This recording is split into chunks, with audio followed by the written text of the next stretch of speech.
Hi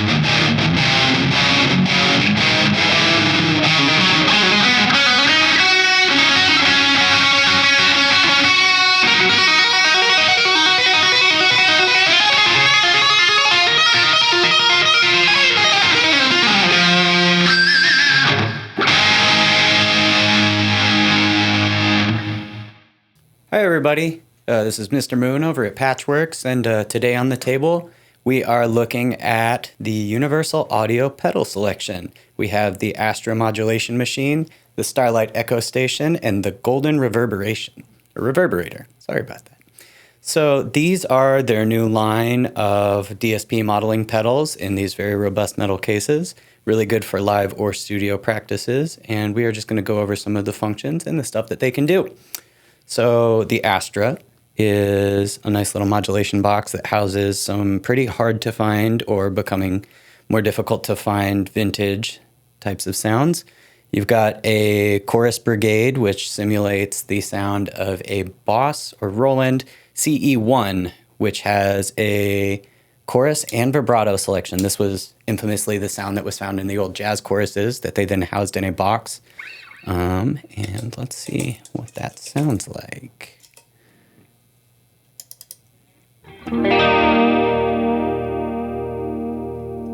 So on the controls, it's kind of self-explanatory. You've got your basic speed, depth, and intensity, all which shape either how fast the chorus is rolling, how deep it sounds, and kind of the waveform intensity there. With the shape is how bright or dark the shape kind of informs and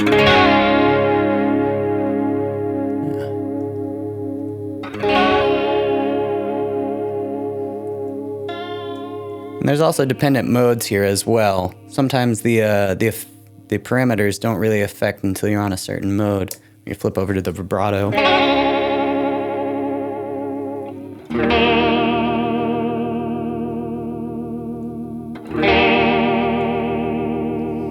And then on the flanger side, you get this really cool old MXR rack unit, which was the Flanger Doubler. This is one of my favorites. You can get a lot of different sounds out of this guy. A classic kind of swoosh. Or if you bring the regen down and flip it over to the doubling, you can get some really nice, kind of really bright,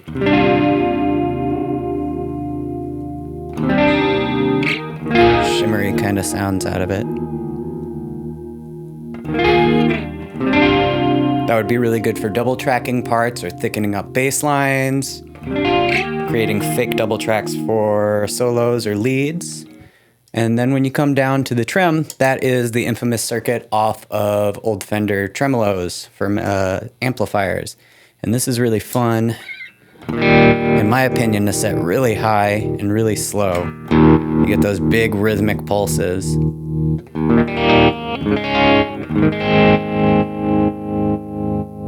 It's really musical. All these sounds are really, really fantastic. Saves you having to buy several different amplifiers or buy lots of old vintage gear and just have a little box. Moving over to the delay, the first preset or section on this is a tape EP3, which emulates old tape delays and echoes and stuff, up to the fact that you can saturate with the input gain, which is really interesting too. What's really neat about this with the ABC is this allows you to adjust how clean the tape head would have been. So if you were trying to get those really dark, super muddy long delays,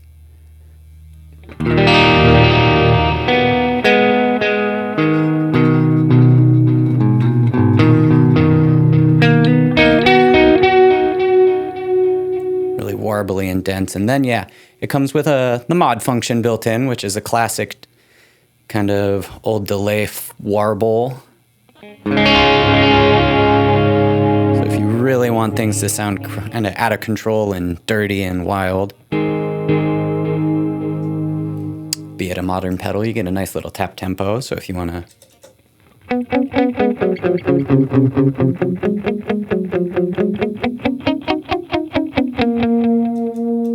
it up on the fly.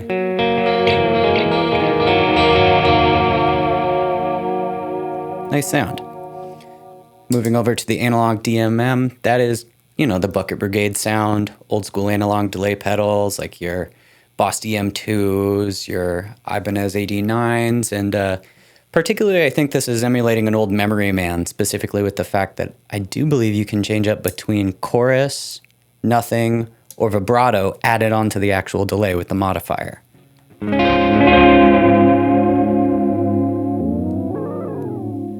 And they adjust accordingly like old delay pedals so that you can get all the kind of fun swooshes and chirps.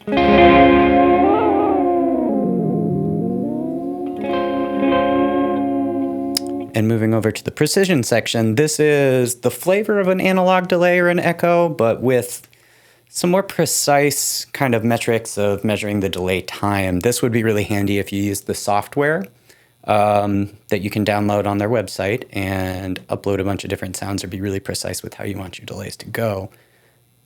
This is just a really clean, nice sounding delay. I like this one a lot. And then you have your subdivisions, which you can divide out into two as well, which are really fun.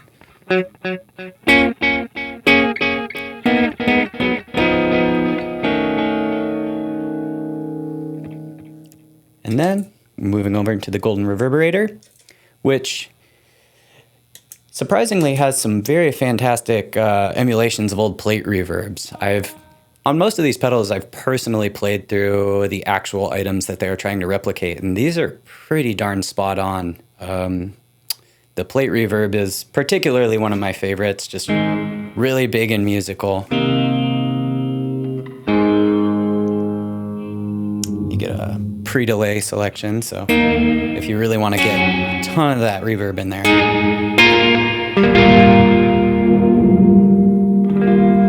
You have a bass and a treble control, several different types of each of the reverbs. The spring sounds really fantastic. Kind of get yourself like an older Fender amplifier type of sound going on.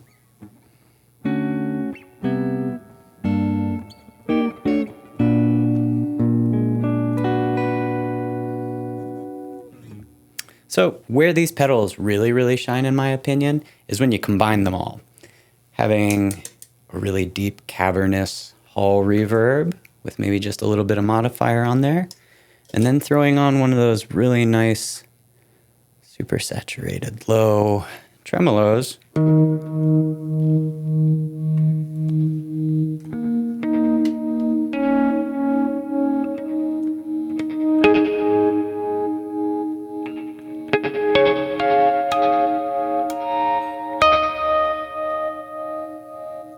Can almost get some synthy tones coming out of it. And then let's throw in maybe just a nice little slap back on top of that. Piped in pretty hot.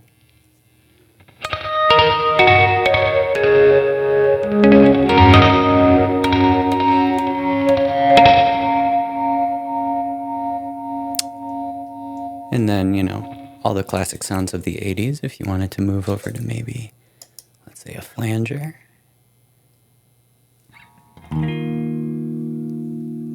Trying to warm things up and maybe convince us that it's a little bit more of a chorus than anything.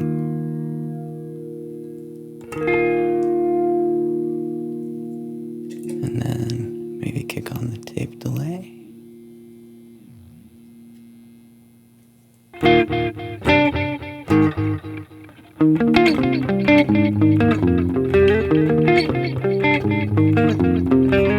Kind of fun.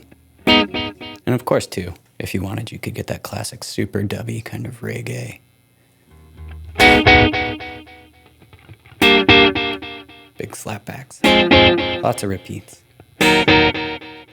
So yeah, these are all really, really nice. Right now we have them running through the effects loop of a Boss Katana 100. I do recommend running these pedals through an effects loop. They're really, really harmonically rich, and they have a lot to offer, so giving the most out of your amplifier in that way is beneficial. But they do sound really good on the front end of an amp. I could see these being super useful live in the studio. They're very, very robust. Nice metal chassis. Dual engine processors, I believe, as well. They work best on a lone power supply. And the buttons are these wonderful, quiet, soft clicks that don't make any noise through your amplifier. This is Mr. Moon from Patchwerks, and thanks for stopping by the table.